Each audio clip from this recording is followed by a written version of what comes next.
Radyo Nobela. Barangay LS 97.1. Barangay LS 97.1, number 1 sa tugstugan at tawanan. Ang mga kapuso po nating nakatutok po ngayon sa ating programa sa Barangay Palatio sa Pasig City. Magandang morning po sa inyong lahat. Kailangan talaga ganun karami, ano? Hindi ba pwedeng magandang umaga lang sa inyo? Ayan, ginagawang komplikado lahat, ano? Anyways, good morning sa inyong lahat. Grabe ang traffic, ano? Gusto kong sabihin maganda ang araw ng simula ng araw ko, pero talaga umalis po ako ng bahay mga around mga 6:15, 6:20 ng umaga, pero nakarating ako ng GMA mag-aalas 8. Ganon katagal ang biyahe ko kanina from Fairview hanggang sa GMA 7. So binabati ko po lahat ng mga stranded ngayon dyan. Good morning! Importante talaga yung sinasabi natin lagi, ano? Hindi man sa Commonwealth, kung kayo po'y bumabaybay sa anumang daan ng Metro Manila ngayon na traffic, magbabaon po talaga kayo ng pasensya. Alam mo, maganda yung pasensya kasi yung pasensya, mga kabarangay, inuugali yan, kinakain pa. Di ba? Busog ka na, magiging maganda pa yung aura mo, no? So kung ganyan na nangyari sa inyo ngayong araw, may dahilan ng Diyos. Yan ang iisipin nyo kapag medyo hindi maganda ang start ng day ninyo.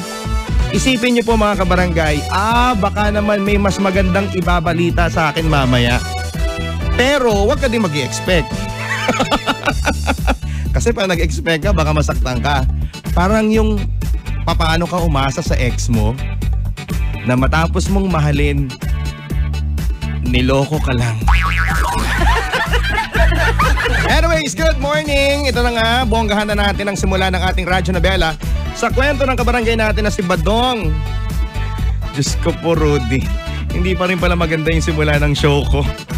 Kasi si Badong, mga kabarangay, lagi daw itong nagagalit, nagre-reklamo sa nanay niya. Palibhasa daw, si Nanay Rina, lagi daw pinapakain sa kanya lugaw. Ano ba naman yan, nanay? Lugaw sa umaga, lugaw sa tanghali, lugaw sa gabi. Lugaw na ako dito. Pero alam niyo, mga kabarangay, may mangyayari at magiging dalang swerte ang lugaw ni Nanay Rina. Yan ang ating aalamin sa inyong tinututukan Radyo Nobela.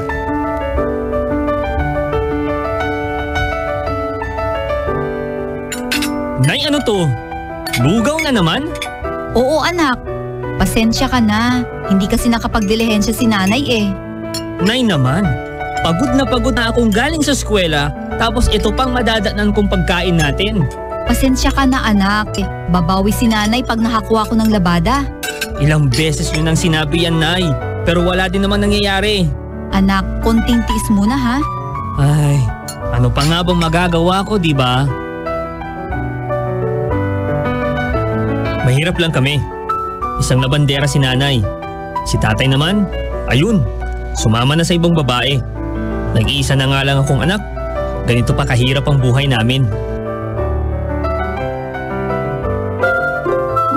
O anak, bakit ka nakabusangot dyan? Kasi naman, may bagong sapatos yung barkada ko.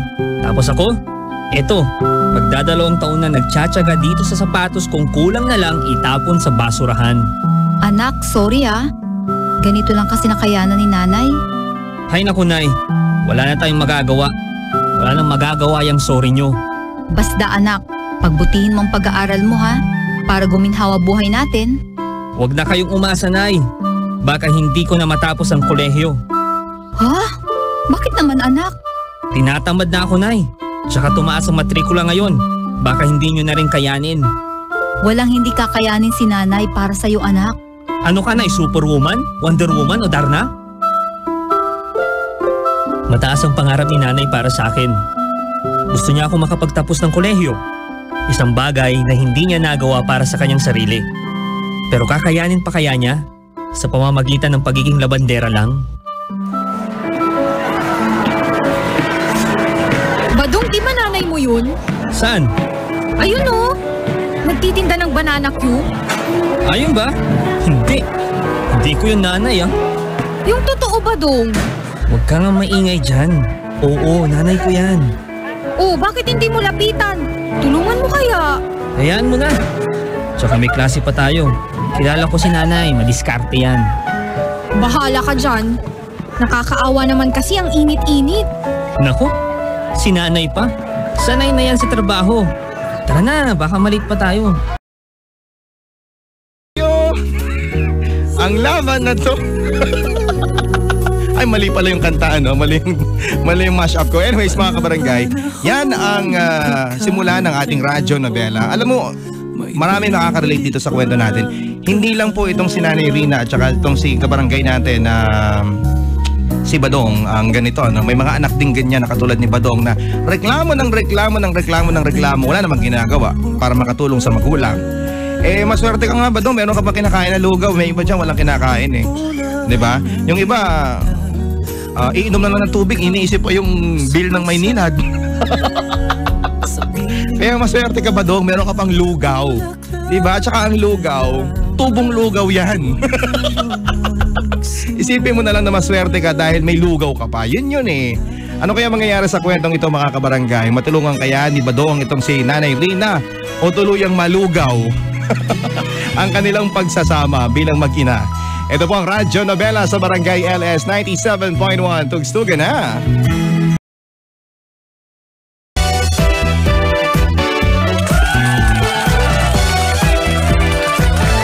Barangay LS 97.1 number 1 sa Tugstugan na Tawanan. Ang mga kapuso po nating nakatutok ngayon, mga nakatunganga ngayon. Diyan sa Barangay Sagad sa Pasig City. Magandang araw po sa inyong lahat. Nagbabalik po, my name is Papa Dudut. Ito po ang programang Radio Nobela. Anong tawag sa pusa na sad?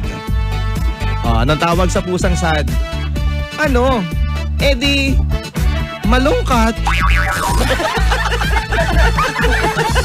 Anong tawag sa anak ng malungkat? Ano? Di malungkitin.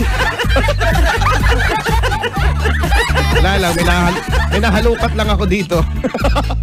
Minsan yung mga corning joke, nakakatawa din talaga siya.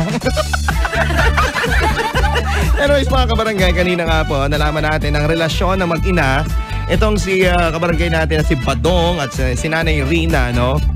Okay naman sana ang lahat eh. Kaya lang si Badong medyo nagsasawa na sa palaging pakain sa kanya ni Nanay Rina, which is laging lugaw daw. Eh, hirap na hirap ang buhay. Nagpapaliwanag naman si Nanay Rina na, alam mo anak, konting tiis-tiis lang. Alam mo yung mga nanay, ganyan talaga, no? Yung mga sinasabi mga linyahan sa mga anak nila, anak, konting tiis lang, makakaraos din tayo. Parang yung nanay ko, isa sa mga suki ng ganyang dialogue eh. Magmula nung elementary kami hanggang high school, ganyan yung nanay ko eh. Anak, tiis-tiis lang. Huwag kang salita, mami. Alam ko na yan, tiis-tiis lang. Pero syempre, maganda yung nagtitiis ka para pag meron kang biyaya, ang sarap makamtan, di ba? Kaya wag mong iisipin na may problema ka lang. Meron ding namang blessings. Bilog ang mundo, hindi lagi nasa ilalim, minsan nasa ibabaw ka rin. Kanta ng ages na. Anyways, kabarangay, ano kaya mangyayari sa ikalawang yugto ng ating radyo nobela? Eto na po. O anak, andyan ka na pala. Kamusta naman ang pag-aaral mo? Eto, ayos naman Nay. Ganun pa rin. Ang dami-daming ginagawa. Di bali anak, kayang-kaya mo naman yan eh. Sana nga Nay, sana nga. Ang dami talaga. Saka medyo magastos. Basta mag-aaral ka lang anak. Kaya mo yan. Nandito lang naman ako para tulungan ka. Hay naku Nay, ulam nga di mo kayang bilhin. Kaya nawawalan na ako ng ganang pumasok eh. Tapos sasabihin mo pa yan. Medyo mahina lang talaga ngayon anak. Pero huwag kang mag-alala. Gagawa naman ng paraan ni nanay yan eh. O siya sige, lagi nyo na lang sinasabi yan Nay. Basta mag-aaral ka lang mabuti anak. Masipag naman si nanay eh. Halos lahat ng trabaho kaya niyang gawin. Yun nga lang, laging walang natitira. Pinipilit niya pa kasi ako mag-aral. Wala nang ang pera. Ewan ko ba kay nanay?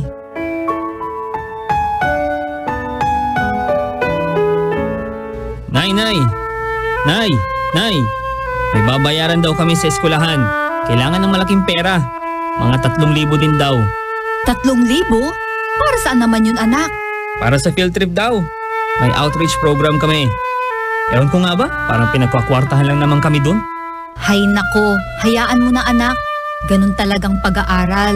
Nay, bakit ayaw niyo ba akong pahintuin sa pag-aaral? Kayo din naman ang nahihirapan. Anak, may pangarap kasi ako para sa'yo. Gaya naman ng ano, Nay. Gusto ko magkaroon ka ng magandang kinabukasan. Hindi yung tulad ko na walang magandang trabaho. Hindi ka ba napapagod, Nay? Saan ba naman anak? Sa kakatrabaho, pero wala namang nangyayari. Alam ko anak, may patutunguhan ang lahat ng ito. O siya, kumain ka na muna. Hulaan ko kung ano yan, Nay. O sige nga anak. Lugaw! Oo anak. Kailangan natin magtipid kasi. May gagastusin kang 3,000, di ba? Oo, Nay. Sige na, kain na tayo. Madalas kong pagtaasan ng boses si Nanay. Kadalasan naman, naawa lang ako sa kanya. Dahil hindi siya tumitigil sa pagtatrabaho para lang makapag-aral ako sa isang magandang universidad.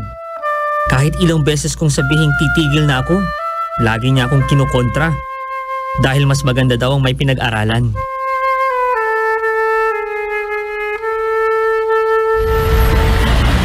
Nay, tignan mo yun oh. Bata pa lang naglalako na ng taho. Bakit di kaya magbenta na rin ako ng ganyan? Naku anak, mag-aral ka na muna. Tsaka wala tayong ganong kalaking puhunan para dyan. Sana Nay, yumaman na tayo no? Yung ang problema na lang natin ay kung paano natin gagastusin yung pera. Kahit mayaman naman, nagkakaproblema pa rin sa pera. Yung hindi laging lugaw ang ulam natin. Anak, may naisip ako. Ano yun, Nay? Bakit kaya hindi tayo magnegosyo? Nay, kakasabi mo pa lang na wala tayong malaking puhunan, di ba? Tapos eto ka ngayon, magnenegosyo tayo. Lugaw! Bakit hindi kaya natin subukan na maglako ng lugaw? Nay, naririnig mo ba yung sinasabi mo? As in lugaw talaga? Oo anak, maliit na puhunan lang yun. Hindi naman masama kung subukan natin, di ba? Saan mo naman balak magbenta, Nay? Madali na lang yan anak. Basta ganito ang gagawin ko. Sasarapan ko ang pagluluto ko. Tapos dapat maraming luya. Tapos maraming bawang. Tapos marami din thyme. Si Nanay talaga. May bago na namang naisip na plano. Ewan ko ba sa kanya? Paano niya naisip ang mga bagay na ganyan? Kung sa bagay, hindi pa nagkakamali si Nanay sa mga diskarte niya. Pero kikita kaya kami sa lugawan? Ayan, kung kikita ka sa lugawan, tubong lugaw yan eh. Sigurado, pihado, may kikitain kayo dyan, di ba? Eto na nga ba ang simula ng magandang pangarap ni Nanay Rina para sa kanyang anak na si Badong, mga kabarangay? Well, ano kaya mangyayari sa ating susunod na kabanata? At ano kaya mangyayari kapag nag-scratch at may tatlong nag-match? Panalo ka sa Phoenix Scratch a Prize promo, mga kabarangay. Ang gagawin mo lamang dito sa Phoenix Scratch a Prize promo ay magpakarga lang sa Phoenix, mga kapuso, no? Minimum 300 pesos single or accumulated fuel purchase lang, makakakuha ka na ng scratch card. Ito ang gagawin ninyo, mga kapuso, mga kabarangay, ano? Sa minimum 300 pesos single or accumulated fuel purchase lang, makakakuha ka na po ng scratch card.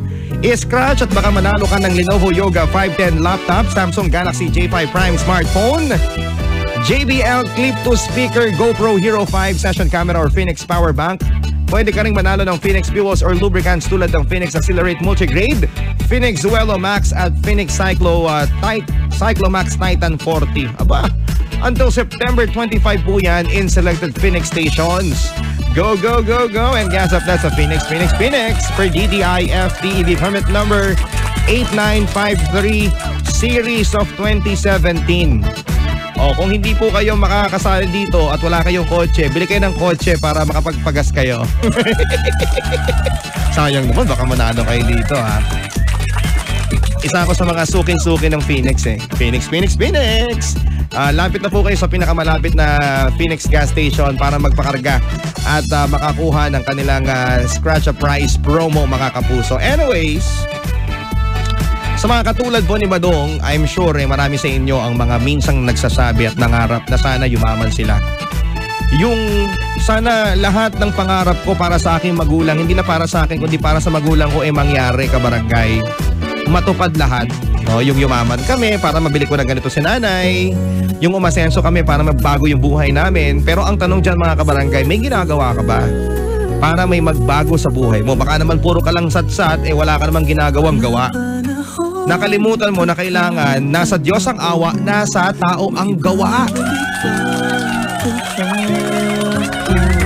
Tumubo kaya ang lugawan? Tubong lugaw nga, sabi ko sa inyo Yan ang ating alamin sa ikatlong bahagi at last part ng Radyo Nobela kasama si Papa Dudut. Ito po ang inyong tinututukan. Tugsugan na tawanan, tuloy-tuloy lang sa Barangay LS 97.1. Tugsugan na. Ang drama ng buhay sa Radyo Nobela. Barangay LS 97.1. Barangay LS 97.1, number 1 sa Tugsugan na Tawanan na mga kapuso po nating nakatutok ngayon sa Barangay Kaloong sa Valenzuela. Magandang umaga po sa inyong lahat mga kapuso. Nagbabalik po si Papa Dudut. Ito po ang programang Radyo Nobela mga kabarangay. Sa mga nakatutok po sa atin, sabi nga nila ang sarap daw mangarap. Kasi unang-una walang limit, no? Ang daming mga possibilities kapag ikaw ay nangangarap. Kaya lang syempre, sasamahan mo ito ng gawa, no? Kapag nangangarap ka, kailangan may gagawin ka para matupad yung mga dreams na yan. Alam nyo, kanina sa ating Radyo Nobela, nakilala po natin yung ating kabarangay na si Badong na laging nagre-reklamo, no? Sa kanyang nanay. Nanay, bakit naman ganito? Lagi na lang lugaw ang ulam natin. Lugaw na lang, nalulugaw na nga ako no? Pero yung nanay niya nagkaroon ng idea. Sabi niya, anak, magne-negosyo tayo at lugaw ang ine-negosyo natin. Yan. Nagtatanong pa nga itong si Badong, tutubo kaya yun? Sabi ko nga sa inyo, tubong lugaw yan. Malalaman natin kung magkano kikitain niya sa part 3 nga po ng ating Radyo Nobela. At di napigilang mag-react na mga kapuso natin, ano? Magandang umaga muna kay Cecil Ricote at saka kay Ate Marvy Lagutan nga pala, no? Na nagpakain sa amin kahapon ng adobo. Maraming salamat sa adobo kahapon, ha? Birthday kasi ni Papa Buboy. So napakain pa kami ng adobo. Salamat. Si Cecil Ricote, sabi niya, magandang umaga Papa Dudut, magandang ideya yan, ano? Naisipan ng nanay mo Badong na magnegosyo ng lugaw. Magandang pagkakitaan. Maliit ang puhunan, malaki ang tubo. At saka pwede ba Badong, kilos ka naman, huwag yung puro reklamo. Tulungan mo ang nanay mo. Ayan. And hi po kay Bel Adriano Resurrection. Hello. Tsaka batiin ko lang yung aking kaklase. Si Ginoong Celso Escleto mga kapuso, no? Na nandito ngayon sa studio dahil siya po ay sinama ang kanyang pamilya, no? Buong pamilya. Sinong mga babatiin mo, Celso? Yan, sa microphone. Pairan mo yung headset para ma-experience niya yung radio experience. Hello. May babatiin ka ba? Binabati ko po yung mga taga Lopez Quezon, yung mga Escleto family riyan, and then Velasquez, sa Lusacan, Quezon din, yung mga Velasquez and Cruz, and sa Giginto, Bulacan, mga kamag-anak niya dito sa Giginto. Yung mga sa Tabe, yung mga Betty family, yung mga pamangking Korean, sila Roan, sila Riley, and then sila Ashton and parang naiiyak ka. May pinagdadaanan ka ba, Celso? wala naman. Baka may naiiyak lang ako sa'yo eh. Ay, ano ba? Nisip ko kasi baka heartbroken ka. Gusto mo ba bigyan ka ng advice? Sabihin nito. Ayos to classmate ko. Klase ko kasi to nung high school kami, ano. Thank you, Celso. Yung sweetheart mo, hindi mo mabatiin? Hindi na yun. Doon tayo nagka-problema. Ayan, salamat Celso. No? Sa lahat ng mga kababayan ko from Lopez Quezon, nandito po sila ngayon. Maraming salamat. Anyway, si Jennifer mga sabi niya, dapat mag-aral kang mabuti. Tama naman yung nanay mo, no? Para sa magandang kinabukasan mo. Dapat nga kung ano ang gusto ng nanay mo, gawin mo. Suportahan mo din siya para makatulong sa mga panggasto sa paaralan tulad ng naisip niyang pagtitinda araw-araw. Si Mel Adriano Resurrection, good morning. Alam mo ba dong wala yan sa kung ano man ang nakahain o kinakain mo sa araw-araw. Ang mahalaga ay magkasama kayo ng nanay mo. Malusog at masaya anuman ang nakahain sa hapagkainan ninyo na masaya ninyong pinagsasaluhan. Alam mo ba dong maswerte ka at may magulang ka na handang gawin ang lahat para lang magbigay ng mga pangangailangan mo at hindi mo dapat ikahiya kung ano ang meron ka o ano man ang estado ng buhay mo. Hay nga pala kay Ralph, kay Mama Angel Losada Cruz, kay Nick Losada Cruz at ang lahat ng mga members daw ng mga Dudut Lisyo. Sabi ko sa inyo alam niyo na kung anong lasa. Dudut Licious, ha? Ayan, maraming salamat. Si Helen Umanya, si Ate Helen. Ayan, Papa Dudut, relate ako sa kwento ni Badong at nanay niya kasi ginawa ko din ang lahat makapagtapos lang ang mga anak ko. Hindi lang lugaw, siopaw, empanada, suman at kung ano-ano pa ang ginawa ko, makapag-aral lamang sila. Ganon talaga Badong, sipag at tiyaga talaga para gumanda ang buhay. Correct. Ang tanong dyan mga kapuso, may mangyari kaya doon sa negosyong iniisip ng nanay ni Badong, si Nanay Rina? Narito na po ang huling bahagi ng Radio Nobela. O Nay, ang aga pa. Anong maaga anak? 5:00 na? Kailangan ko na magluto. Magluto? Nang ano naman Nay? Nang lugaw? Di ba ngayon natin umpisahan yung negosyo natin? Nay, seryoso ka talaga dyan? Mukha ba akong naluloko anak? Ang akin lang naman Nay, baka kasi malugi lang tayo. O kaya naman wala tayong mapala. Masayang lang ang pagod at pawis natin. Sabi ko nga diba, walang masama kung susubukan. Ikaw bahala Nay, basta suporta lang ako sa inyo. Ipagdasal mo na din anak, na ito na ang magiging sagot sa lahat ng dasal natin. Sana nga Nay. Wala na nga nakapigil kay nanay sa kanyang plano. Kaya itinuloy niya ang paglulugaw. Nagbenta siya. Radyo Nobela. Barangay LS 97.1. Barangay LS 97.1, number 1 sa tugstugan at tawanan. Ang mga kapuso po nating nakatutok po ngayon sa ating programa sa Barangay Palatiw sa Pasig City. Magandang morning po sa inyong lahat. Kailangan talaga ganun karami, Hindi ba pwedeng magandang umaga lang sa inyo? Ayan, ginagawang komplikado lahat, Anyways, good morning sa inyong lahat. Grabe ang traffic, Gusto kong sabihin maganda ang araw ng simula ng araw ko, pero talaga umalis po ako ng bahay mga around mga 6:15, 6:20 ng umaga, pero nakarating ako ng GMA mag-aalas 8. Ganon katagal ang biyahe ko kanina from Fairview hanggang sa GMA 7. So binabati ko po lahat ng mga stranded ngayon dyan. Good morning! Importante talaga yung sinasabi natin lagi, Hindi man sa Commonwealth, kung kayo po'y bumabaybay sa anumang daan ng Metro Manila ngayon at traffic, magbabaon po talaga kayo ng pasensya. Alam mo maganda yung pasensya kasi yung pasensya mga kabarangay, inuugali yan, kinakain pa. Diba? Busog ka na, magiging maganda pa yung aura mo, So kung ganyan na nangyari sa inyo ngayong araw, may dahilan ng Diyos. Yan ang iisipin nyo kapag medyo hindi maganda ang start ng day ninyo. Isipin nyo po mga kabarangay, baka naman may mas magandang ibabalita sa akin mamaya. Pero wag ka din mag-i-expect. Kasi pag nag-expect ka, baka masaktan ka. Parang yung papaano ka umasa sa ex mo na matapos mong mahalin, niloko ka lang. Anyways, good morning. Ito na nga, bonggahan na natin ang simula ng ating Radyo Nobela sa kwento ng kabarangay natin na si Badong. Diyos ko po, Rudy. Hindi pa rin pala maganda yung simula ng show ko. Kasi si Badong mga kabarangay, lagi daw itong nagagalit, nagre-reklamo sa nanay niya. Palibhasa daw, si Nanay Rina, lagi daw pinapakain sa kanya lugaw. Ano naman yan nanay? Lugaw sa umaga, lugaw sa tanghali, lugaw sa gabi. Lugaw na ako dito. Pero alam niyo mga kabarangay, may mangyayari at magiging dalang swerte ang lugaw ni Nanay Rina. Yan ang ating aalamin sa inyong tinututukan Radio Nobela.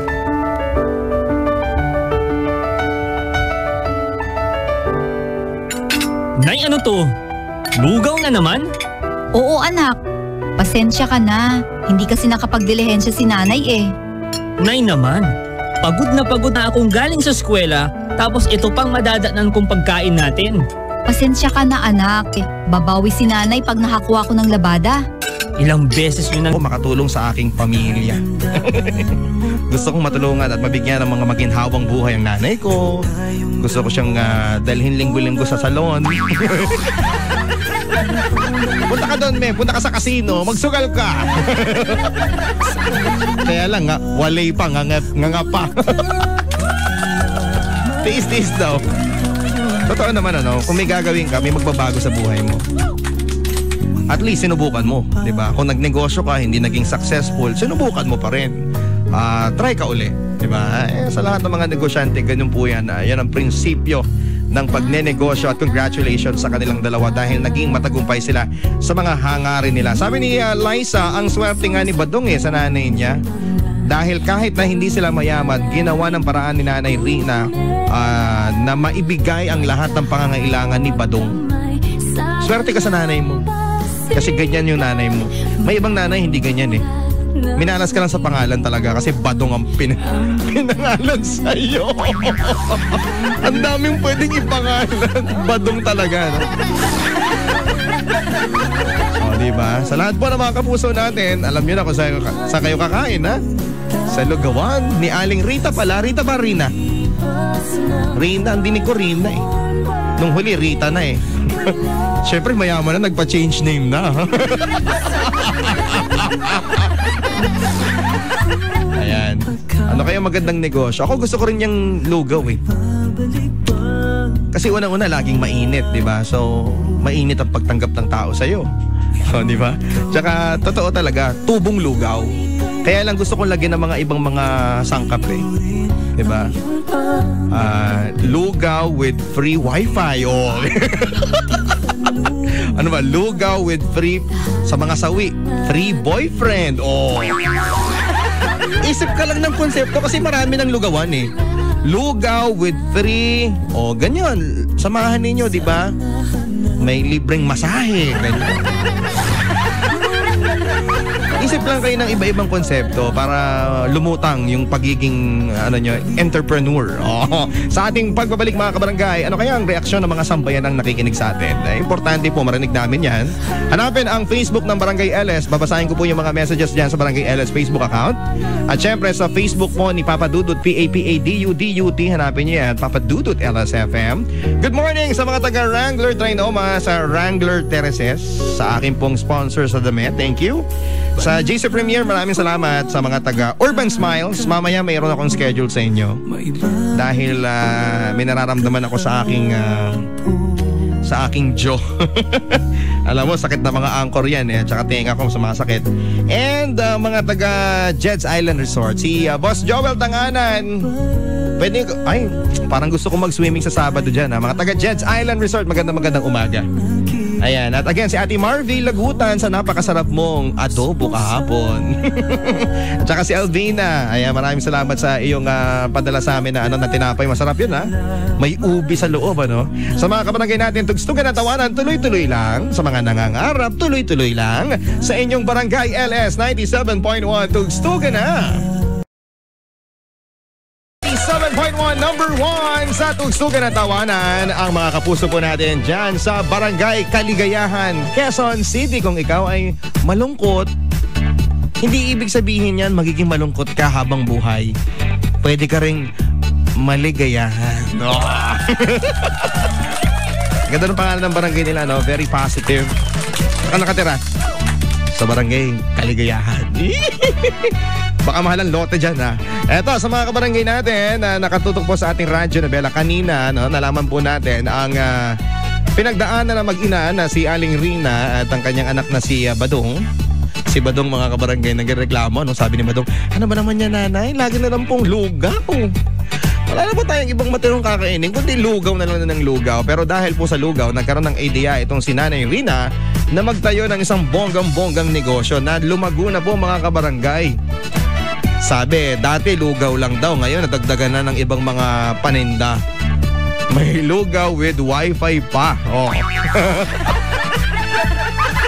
Ano kayong reaksyon ng mga kabarangay natin? Si Ate Helen Omanya, good morning. Relate ako sa kwento niyan. Ganyan din po ang pinagdaanan namin. Si Ermi Flores, sabi niya hard work is one key to success. Meron din palang good side si Badong. Oo nga, no? Kasi sa part 1, medyo parang pasaway na anak ito Si Darlene de la Paz, walang pangarap na hindi makakamit kung magsisikap tayong mabuti. Saludo ako sa nanay mo, Badong. Si Johnny Manaay, grabe, papadudot. Ang gwapo-gwapo mo. Oh, nakalagay po Binabasa ko lang. Lalo na kapag binati mo kami. May ganun pala. Gwapo pala ako pag binati sila, no? Si RJ, combining. Grabe ang pogi mo po. Ayan. Si Alvina, sabi niya, yan Badong, walang imposible sa pangarap. Sabay gawa yan. Nakapagtapos ka sa pagtitinda ng lugaw, sa pagsisikap lang yan. Ayan. Daghang salamat, Papa Dudut. Ayan. Si Belle, sabi niya, wow, very inspiring story. Nakakatuwa naman si Badong at Nanay Rita, no? Nang dahil sa lugaw nakapagtapos at naging maginhawa ang buhay ninyo. Sabi nga nila kapag may tiyaga, may nilugaw. Ayan. And happy birthday sa mga nagagandahang kong pinsan na si Janaika Adriano at si Crisel Adriano Reyes. Pakanton ka naman, Beshi. Si Jerome, totoo talaga na kapag may tiyaga, may lugaw. Basta may sinusubukan, may katuparan. Kaya dapat lagi tayong magkaroon ng tiwala sa sarili, magtiyaga, magsipag, maging magpasensya at laging magpasalamat sa Panginoon. Ay nga pala kay Ellison Texon, sa may mga birthday ngayon, si Jovit Pusing ng Giginto, Bulacan. Si Marlene de la Cruz, pakibati naman sa mama ko dito sa Pasig, sa Bagong Ilog, Nanay Oneng, Papa Boyet, Mami Baligod at lahat sila. Maraming salamat, Papa Dudut. Si Ate Letty, nakikinig ako ngayon. Ang magulang talaga kahit na anong gawin para lang sa anak niya, para merong magandang kinabukasan. Sana ganyan lahat ng magulang. Sana ganun din lahat ng mga anak, diba? Hindi lang magulang, mga kabarangay. Dapat pati po yung anak. Vice versa po yan, mga kabarangay, para maging positibo ang lahat. Ayan Sa lahat ng mga kabarangay natin, sana meron po kayo natutunan, no? Na kapag may tiyaga, may nilaga. Yun palang laman ng ating storya ngayon, Mama Belle, good morning! Good morning, Papa Dudut. Anong balita sa labas ngayon? Sa labas, traffic, Papa Dudut. Kaya pag lumabas ka dyan, bago yan warning, warning. Oo, correct. Kaya sa mga lalabas ng bahay, kayo po ay mag-ingat. Ang baon ng pasensya, yun nga. At saka kung wala naman kayong importanteng pupuntahan masyado sa labas, gigimik lang kayo. Stay put lang kayo at makinig kayo sa Barangay LS. O kaya, huwag nang magpalala sa traffic. Correct. Huwag ka pahara-hara sa kalye. Anong meron ngayon sa Sikat sa Barangay? Madami, Papa Dudut, ang mga pasikat nila. Nagraramihan. Pwede nang magpasikat sa aking page, facebook.com/mamobelmanila. And of course, sa aming page, syempre, Barangay LS 971. Ayan so magpasikat na po kayo, mga kabarangay. Welcome back nga pala sa mga kabarangay natin kadarating lang mula sa kanilang long weekend. Oo nga, sabay-sabay sila kanina, sobrang traffic. Kaya nga, siguro ngayon ganyan, na medyo traffic. Although yung iba kasi bumalik na kagaya ko, di ba? Mas maaga kahapon. At yung iba naman, kaninang madaling araw. Yung iba parang walang traffic, balik po ulit kayo. Uy, long weekend ulit, di ba? Balita ko. Sa Friday ba? Kumpirmado naman na walang pasok sa Friday. Caesar. Hindi pa daw Hindi pa daw At saka may pasok tayo talaga noon. Oo. Okay lang tayo. Sa mga regular na nag-opisina, kung walang pasok, di i-enjoy ninyo yung long weekend nyo. Diba? At kung may pasok kayo, enjoy nyo pa rin. Enjoy pa rin. Ganun lang naman di ba? Dapat maging masaya sa anumang ginagawa. Tama! Maraming salamat, mga kabarangay, Ako'y papaalam na kung magninegosyo ka, closing natin, anong gusto mong business at bakit? Mama Belle, kung magninegosyo ka, anong gusto mong business at bakit? Ay, yung kanina, lugawan. Lugawan to Bawal magaya, Actually, naisip namin yan dati, lugawan. O anong business? Bawal lugaw? Bawal ang lugaw? O. Siguro production outfit. Wow! Prestigiosong. May mga outfit pa. Tindahan ba to ng damit? Ako naman, pag magne-negosyo ako makikisyoso na lang ako sa'yo. Kasi mukhang Maganda sosyal yan, maganda yan. Mukhang sosyal. Ayan. Maraming salamat mga kabarangay. Tugsugan ng tawanan. Tuloy-tuloy lang. Dito po yan sa inyong tinututukan. Barangay LS 97.1. Tugstugan na!